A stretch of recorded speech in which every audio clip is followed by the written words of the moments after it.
Salut et bienvenue à toi. Aujourd'hui, nous allons partager avec vous deux éléments essentiels qui pourront vous faire évoluer dans votre production et aussi qui pourront vous faire rentabiliser davantage avec la production des géniteurs.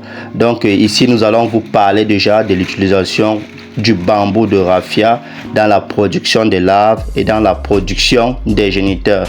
Son impact dans celle-ci est que avec cette méthode, nous avons pu remarquer que on a plus de femelles que de mâles, parce qu'il y a beaucoup de personnes qui se plaignent qu'ils incubent leurs larves et puis par la suite ils ont beaucoup plus de mâles que de femelles, donc ils n'ont pas assez de femelles et ils se retrouvent toujours avec une grande quantité de mâles. Nous avons constaté que ce qui fait que ça soit ainsi, c'est parce que d'utiliser un certain type d'aliment. L'aliment et la température ambiante ont un très grand impact dans la production soit des larves femelles, soit des larves mâles. Quand vous utilisez un certain type d'aliment, vous pouvez avoir plus de femelles que de mâles. Donc ici, nous avons constaté que en utilisant cette formule, en couplant cette formule avec les bambous de raffia, on a constaté que à chaque fin de production, on a une grande quantité de femelles que de mâles. Donc pour résoudre donc le problème de surpopulation de mâles pendant les productions, nous vous conseillons d'essayer sous nos instructions bien sûr, sur notre coordination bien sûr, d'essayer d'utiliser le bambou pour la production des larves et pour la production des géniteurs, pour pouvoir ainsi booster votre quantité de femelles et ainsi rentabiliser davantage avec soit la production de vos larves au sein de votre ferme, parce que vous aurez beaucoup de femelles, soit la vente des géniteurs. Donc là, nous allons vous présenter déjà certains de nos étudiants qui utilisent déjà la technique et qui sont très satisfaits par rapport au changement qu'ils ont vu en utilisant soit la peau de coco, en utilisant soit la canne à sucre ou bien le cœur de raffia. Donc ils ont utilisé la méthode de substrat de bambou. Ensuite, ils ont utilisé la méthode d'incubation des larves avec le bambou.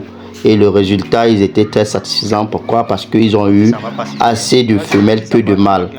Donc, nous notons encore très bien que il y a beaucoup de personnes qui veulent tricher.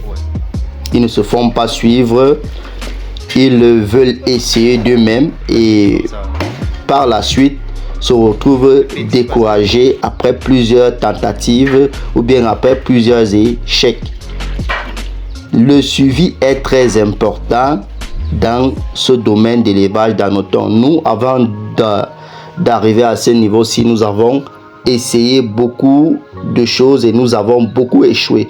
Donc il faut avoir vraiment l'esprit entrepreneurial, il faut avoir vraiment l'esprit d'endurance pour pouvoir continuer après un tel nombre d'échecs. Et ce qui fait en sorte que nous avons gagné beaucoup en expérience. Certains veulent passer par le même procédé, mais n'ont pas vraiment le cœur de voir à chaque fois perdre 1 mois, 2 mois, 3 mois en train d'échouer sur certaines choses. Donc, pour faciliter, pour vite faire en sorte que vos projets puissent décoller, nous vous conseillons de souscrire à l'accompagnement, nous vous conseillons de souscrire au suivi que nous vous offrons après la formation théorique. Donc, voici, nous sommes là en présence de l'un de nos étudiants qui, après sa formation théorique, on a passé à la pratique. Voici, il est en train de monter son bac avec le bambou uniquement. Avec le bambou uniquement. Même le substrat choisi, c'est une composition que nous avons eu à expérimenter avec, qui marche très bien avec cette méthode de bambou. Les pondoirs aussi sont en bambou. Il n'y a rien là qui a de la peau de coco. Donc tout ici est fait à partir du bambou. Et par la suite, nous allons vous montrer aussi comment aussi ils ont pu aussi incuber les larves issues de ce bambou là, ce substrat de bambou là, pour obtenir les géniteurs. Vous voyez, on a fini l'incubation là tout à l'heure. Voilà, nous allons faire la vérification après 10 jours. Voici à quoi ressemble le substrat après 10 jours. Nous notons que ce substrat peut être composé de plusieurs manières avec plusieurs intrants. Donc, ceux qui ont besoin de connaître les intrants de composition de ce substrat avec les bambous, veuillez vous rapprocher. Vous voyez que ici, là, le dessus, ce ne sont que les bambous, c'est un autre bac que nous avons aussi composé avec l'autre bac qui vient d'être présenté. Donc, nous vous montrons ici l'évolution après 10 jours. On va faire le contrôle de ces bacs-là. Vous voyez que les pondoirs que nous avons mis pour les géniteurs sont en train de s'enfouir. Et ici, vous devez remarquer que si vous n'avez pas mis les bons adjuvants dans le substrat qui constitue le bac, vous allez vous retrouver avec beaucoup de choses qui ne seront pas très agréables à voir. Vous voyez ici, là, après 10 jours, on a déjà des premières larves. Voilà une larve qui est incrustée dans les bambous. Voilà une deuxième. Vous voyez que cette méthode avec les bambous marche autant que la méthode avec la canne à sucre, marche autant que la méthode avec la peau de coco. Et ici, nous avons pour bénéfice à la fin la production de femelles par rapport au mâle en ce qui concerne les géniteurs. Vous voyez à quoi ressemble la larve avec le bambou. Pour un début, elle est toute blanche. Vous voyez comment ça se présente. Elle est toute blanche et puis il n'y a pas d'asticot si vous avez bien fait le substrat. Si vous avez bien fait votre mélange de substrat, vous n'allez pas avoir des imperfections, vous n'allez pas avoir des larves de mouches, vous n'allez pas avoir des acariens dans les bacs. Parce que le bambou a une certaine particularité. Vous voyez ici là qu'on a déjà la présence des larves. Après 10 jours, il y a eu ponte. On a déjà la présence des larves dans les bacs. Donc, ceux qui n'ont pas la possibilité d'avoir soit la canne à sucre, ceux qui n'ont pas la possibilité d'avoir soit la peau de coco ou bien le cœur de raffia, vous pouvez simplement aller en brousse et récupérer les bambous de raffia qui ne sont pas, vous n'êtes pas en train de détruire l'écosystème en prenant ces bambous de raffia. Vous vous débarrassez même juste, ou bien vous essayez même juste seulement d'embellir même encore l'écosystème. Pourquoi? Parce que en coupant le cœur de raffia pour faire par exemple les bacs, on est en train d'en découdre avec des écosystèmes. Alors que le bambou ici peut être représenté comme les peaux de coco qui sont des éléments de recyclage. Parce que plus quand on avance dans le domaine des on se rend compte que beaucoup sont en train de sortir de l'idée de départ. L'idée de départ était celle de produire les anotons à base des éléments que l'on a eu à négliger dans le passé, comme les peaux de coco que beaucoup de personnes, quand on finissait d'utiliser, on jetait. Aujourd'hui, c'est devenu une source de réutilisation. Donc, c'est un truc qu'on a recyclé pour pouvoir faire l'élevage en temps. Et nous prenons plus, nous allons plus dans cet ordre d'idées-là, en multipliant des techniques de production avec des éléments que l'on a l'habitude de négliger. Pas des éléments qui vont aller dans la destruction des écosystèmes, parce que je vois, il est bien beau d'utiliser la méthode mix. Donc ça veut dire abattre des palmiers, prendre des larves et les introduire, ou bien encore utiliser la méthode où il faut aller en brousse, abattre des raffias pour s'en procurer de leur cœur afin de pouvoir mettre dans nos bacs. C'est bien beau de le faire, mais nous sommes en train de détruire aussi l'écosystème. Donc pour éviter cela, nous mettons à votre disposition des méthodes qui sont nobles, des méthodes qui sont comme des méthodes de recyclage pour pouvoir produire ainsi les larves, pouvoir produire aussi les géniteurs sans toutefois détruire l'écosystème, sans toutefois aller à l'encontre de l'idée de départ, parce que l'idée de départ était celle de pouvoir produire ces larves sans toutefois aller en brousse, parce que c'est pas différent quand vous allez chercher le cœur de raffia, c'est pas différent comme si vous partez aussi en brousse pour chercher les larves, parce que beaucoup de personnes ne savent pas pourquoi est-ce qu'on a décidé de domestiquer ces charançons là, et pourquoi est-ce qu'on a décidé d'utiliser les méthodes avec la peau de coco. Ça, ce sont des éléments qu'on en a jugés recyclables, que nous utilisons pour les productions soit des larves. Voici le bac, il est en train d'avancer. Nous sommes là à plus de 10 jours. Les bacs sont en train d'avancer. Vous voyez l'état des bacs au fur et à mesure. Le substrat est en train de s'affaisser. Ça veut dire qu'on a déjà une grande quantité de larves. Vous avez vu les cavités au niveau des bacs. Les géniteurs sont encore très bien portants, puisque la plupart des éléments qui tuent les géniteurs dans les bacs, ce sont les acariens et les champignons. Ici, ils n'ont pas des éléments pour se nourrir, alors qu'avec le bambou, ils peuvent continuer à se nourrir des extraits qui sont à l'intérieur du bambou. Donc, vous voyez ici, là, quand le bac est avancé, voilà comment est-ce qu'il se présente. Voyons comment le bac avance. Et quand vous voyez ainsi, les larves ici sont à l'intérieur. Vous n'allez pas trop voir les larves au-dessus. Ils sont à l'intérieur et se développent massivement. Parce qu'à la fin de ceci, on a souvent assez de larves dans les bacs. Nous allons poursuivre en vous montrant l'évolution. Vous voyez toujours comment est-ce que ceux-ci sont en train d'évoluer. Vous voyez le gabarit des larves. Et vous voyez qu'il y a une grande présence des larves à l'intérieur. Puisque l'écosystème qui a été fait favorise aussi beaucoup plus la ponte des géniteurs au niveau des bacs de production. Donc nous vous exhortons à vous faire suivre en ce qui concerne la production des larves avec le bambou de raffia et la production des géniteurs avec le bambou de raffia. Regardez comment les larves là, elles sont nombreuses. Quand on soulève seulement une seule branche de bambou, on voit la quantité de larves qu'on peut apercevoir au-dessus. Et il y en a une panoplie à l'intérieur. Vous pouvez rentabiliser avec ce bambou là et ne plus acheter par exemple les pots de coco. Ça, c'est pour ceux qui ont la difficulté de trouver les pots de coco, parce que même avec les pots de coco, nous avons apporté des améliorations. Sauf qu'il y a beaucoup de personnes qui ne veulent pas se faire suivre. Pourquoi? Parce qu'elles disent qu'ils ont déjà eu à faire beaucoup de formations.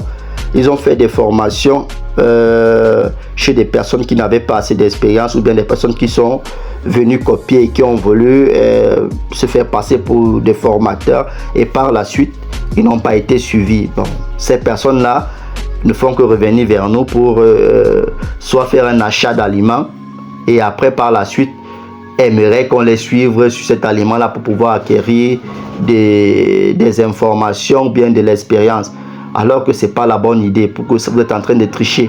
D'autres qui ont payé la formation pour le suivi vont recevoir plus d'informations et un très bon suivi pour la réussite de leur projet d'élevage. Nous voyons comment le bac est toujours en train d'évoluer ici.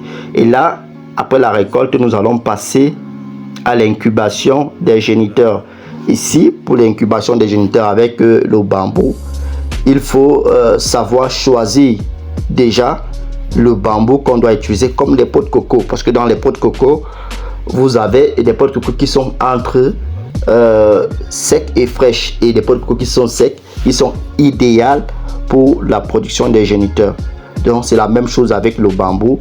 Là, nous allons procéder à une incubation des géniteurs pour pouvoir avoir les géniteurs, comme nous avons dit tantôt, pour pouvoir avoir des géniteurs femelles en surplus que des mâles. Donc nous utilisons le substrat de départ à base de bambou, et ensuite nous allons incuber les géniteurs avec le bambou, un bambou bien choisi. Et là, nous sommes en train d'apprêter l'incubation avec le bambou, l'incubation des géniteurs après l'obtention des larves. C'est vrai que nous n'avons pas tout montré, les étapes, parce que la vidéo risque d'être longue. Vous voyez un peu la qualité de bambou qui a été choisie pour faire cette incubation là. Et là, nous avons déjà incubé nos larves à l'intérieur. Et puis, vous voyez comment le dessus va devenir quand on a fini de faire l'incubation. On va voir déjà la première apparition des cocons. Vous avez vu, voilà ces bambous là qui sont à l'intérieur. On va voir déjà la première apparition des cocons au niveau des bambous après notre incubation. Nous allons voir déjà cette première apparition. Voici les bambous que nous avons utilisés pour faire cette incubation. Voilà les premiers cocons qui sont en train d'apparaître. C'est pas encore dur. Vous voyez là où on touche là, Ce sont les premiers cocons qui sont en train d'apparaître avec la méthode au bambou. Là où on touche là, c'est toujours les premiers cocons qui sont en train d'apparaître. Et avec la même durée que les pots de coco, vous avez la possibilité d'avoir vos cocons aussi rapidement. Donc voilà les premiers cocons qui sont en train d'apparaître avec la méthode au bambou. Nous allons laisser que ceci puisse durcir et puis nous allons les enlever pour les mettre dans un autre bac. Voilà toujours un autre bac de géniteur que nous avons toujours fait. Nous avons incubé, vous voyez comment le dessus est représenté. Ce n'est que des fibres de bambou de raffia qui sont au-dessus, qui laissent montrer que ici là il y a déjà des apparitions de cocons. Il y a déjà des cocons qui sont déjà bien formés, vous avez vu, parce qu'un cocon que nous avons retiré à l'intérieur de notre bac de production de cocon, et il est bien enlevé. Quand on fait la palpation, on ressent les vibrations à l'intérieur du cocon. Vous voyez comment ça a été bien façonné. Les cocons sont bien costauds et puis les larves, elles ont été bien matures avant d'entrer en cocon pour avoir ce type de cocon-ci. Vous voyez comment le cocon il est bien solide et il est bien façonné, et il va donner ainsi des géniteurs, au moins des géniteurs P3. Nous n'avons pas encore trop parlé sur le sujet, mais nous allons en parler dans une autre vidéo de ces géniteurs là, la différence entre les différents types de géniteurs. Voilà les cocons qui sont déjà formés, que nous allons retirer et mettre dans un autre bac. Tous ces cocons là, nous faisons de la palpation pour voir effectivement s'il y a de la vie à l'intérieur, avant de les retirer pour les mettre dans d'autres bassines où nous allons attendre que ceci puisse bien mûrir et puis qu'ils puissent émaner des géniteurs, comme dans la méthode avec la peau de coco. Donc après un certain temps, nous allons donc prendre les différents cocons qui ont été formés et puis nous allons les mettre dans un autre bac. Les voici. Vous voyez bien que ceux-ci ont été bel et bien formés à base de bambou. Vous voyez comment est-ce qu'il est incrusté dans le bambou. Vous voyez la qualité du cocon. Et puis vous voyez un peu comment nous avons disposé dans le bac pour attendre des éventuelles émanations des géniteurs. Là nous allons, vous le savez, un de nos étudiants, il va vous parler de cette méthode qu'il a lui-même expérimentée. Merci. Bonjour, c'est Monsieur Clément. Je réside en Guissa.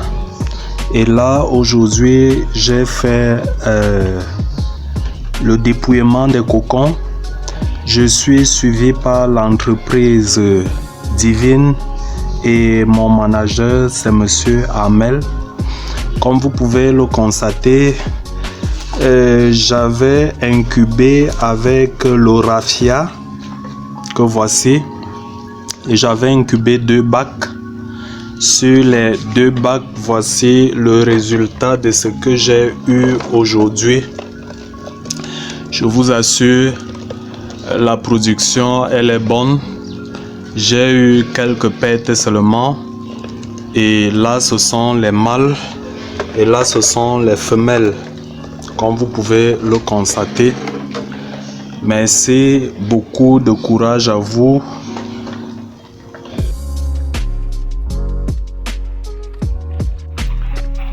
Bonjour, moi c'est Jocelyn Rodrigue de Mendon, étudiant de Divine Entreprise. Comme vous voyez là, je suis à la récolte de mes cocons, de mes géniteurs. Comme vous voyez ici, ça c'est la bassine mâle. Ça c'est les mâles, les géniteurs vierges. Les géniteurs vierges, comme vous voyez là, elles sont bien portants. Ils sont bien portants. J'ai bien précisé là la bassine mâle. Ici, nous arrivons à la bassine des femelles. Les femelles.